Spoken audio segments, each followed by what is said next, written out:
In this video, we'll go through how to add new regions to your online store.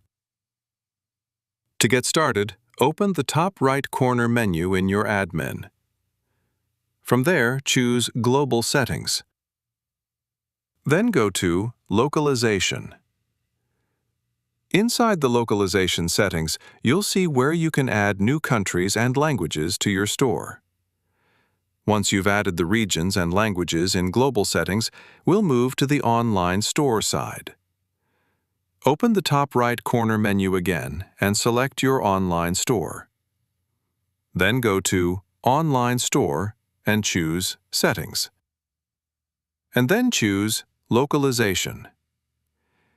Here you can define which countries and which languages are active for this specific sales channel.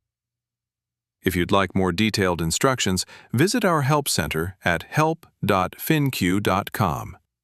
There you'll find step-by-step guides for adding languages and setting country-specific shipping restrictions if needed.